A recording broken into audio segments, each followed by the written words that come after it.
All right, so this trade is from Wednesday, April 6th. It is an afternoon trade. I did after 3 p.m. Eastern time. So there was nothing in the morning that I really liked. So I thought it was going to be a day that I didn't do any trades at all. Um, in the afternoon, around 12:30, 1 o'clock, it looks like this one actually kind of did a little run on its own. Pretty decent from $5.60 up to $7.80. This is the same stock that I traded on Tuesday. So when I came back and saw that it had been running, I was like, man, if I had just stayed for a couple extra hours, maybe I would have seen this. But I also don't want to spend all morning waiting for nothing. So I figure it's okay to leave for a little while and come back later. Um, I probably shouldn't have traded this. As you can see, it made its run on the 5 minute there, and then it was kind of on the back side of that run. So it came down and then it started doing this little back and forth range move right here. So then I started thinking, well, maybe if I bought it in this range, I could maybe get a couple quick cents or something. Um, I didn't have as good a plan on this as I probably should have. You can see on the 1 minute here where it stops out at 695 is as high as it gets. That's this 5 minute candle over here. But after 695, it had the potential to run up to $7.20. So I probably should have bought it for a break over 695. Instead, I ended up seeing this candle and going based off of this where it stopped out going up at 690. So I figured that was resistance. And if I bought it at 690, it would probably break through 695 and then just continue on. These little warnings pop up on CMEG every once in a while. So I ended up buying this one a little bit later in, about here.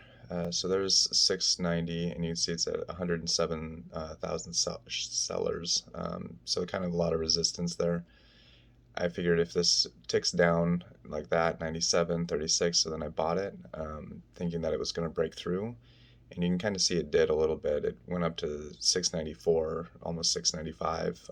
Maybe I should have even sold it there for a small gain, but I ended up waiting because I wanted that 10 cents.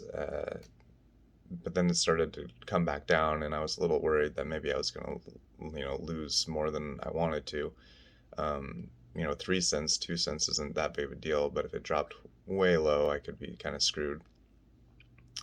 So I waited a little bit because it wasn't tanking immediately. It was kind of bouncing back up off of 685 there. Um, as soon as it does come back up, though, I felt a little panicky, so I didn't. I know it's a noob thing, but right here I decided to sell it on the ask. 694, I think, is what I end up getting on that.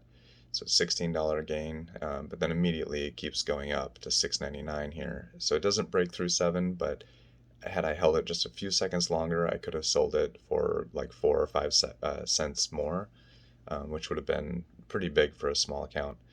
So this is the after report. I bought 400 shares at 690 and sold 400 shares at 694.